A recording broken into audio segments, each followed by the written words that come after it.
जब स्कूल के बच्चे टॉफी नहीं खरीद सकते थे तो टीचर ने सबके जीभ पर अखबार के टुकड़े रख दिए। अखबार की स्याही में जो हल्की सी मिठास थी उसी में उन्हें टॉफी जैसा स्वाद मिल गया और बच्चे खुशी से झूम उठे। उनमें से सबसे गरीब था फ्रैंक। उसके जूते में इतना बड़ा छेद था कि पैर बाहर झांकता था। नए जूते खरीदने की हैसियत नहीं थी तो उसके पापा पब्लिक टॉयलेट के पास पड़ा एक पुराना टायर उठाकर लाए। ब्रश से उस टायर पर गोंद लगाई, फिर टुकड़ा काट कर फ्रैंक के जूतों के नीचे चिपका दिया। बस बन गए नए जूते। लेकिन ऐसे अजीब जूते देख क्लास के बच्चे हंसी उड़ाने लगे। फ्रैंक ने छोटे भाई को अपने पीछे छुपाया और चुपचाप भीड़ में से निकल गया। उसे अपने जूते से इतनी शर्म आई कि वो उन्हें छुपाकर फेंक आया। अगले दिन जब वो नंगे पांव क्लास में बैठा था तो टीचर ने डांट लगाई, बिना जूते के क्लास में नहीं बैठा जाता। उन्होंने वहीं पड़े हुए जूते उठाए। बच्चों की हंसी फिर गूंज उठी। लेकिन इस बार टीचर ने सबको कड़ी नजरों से देखा और बोले, गरीबी कोई शर्म की बात नहीं। उन्होंने क्रॉस की तरफ इशारा करते हुए कहा, प्रभु यीशु के पास भी जूते नहीं थे, वो नंगे पांव मरे, फिर भी उनका गौरव कम नहीं हुआ। बच्चे चुप हो गए और फ्रैंक को पहली बार अपने जूतों पर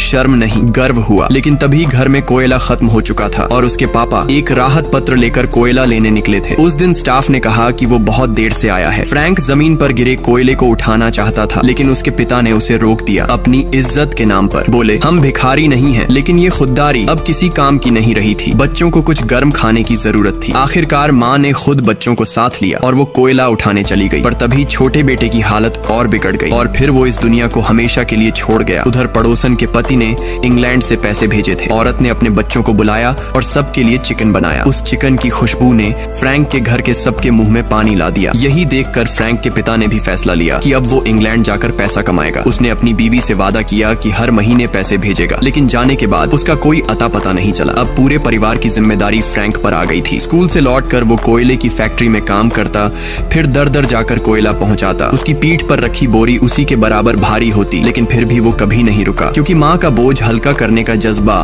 थकावट से कहीं ज्यादा बड़ा था। जब उसने अपनी पहली कमाई माँ को दी तो माँ ने देखा उसकी आंखें लाल हो रही थी। डॉक्टर के पास ले जाया गया तो पता चला उसे केराटाइटिस है। अगर थोड़ी और देर हो जाती तो वो अंधा हो सकता था। इलाज से उसकी आंखें तो बच गईं, लेकिन उसने जो पैसे बड़ी मेहनत से कमाए थे सब खत्म हो गए। दोस्तों, ये लड़के तो दिल से अपनी माँ और पूरे परिवार से प्यार करते हैं। अब आप बताओ, क्या आप भी अपने घर वालों के लिए इतनी मेहनत कर सकते हो? अगर हाँ तो दिल से कमेंट करना।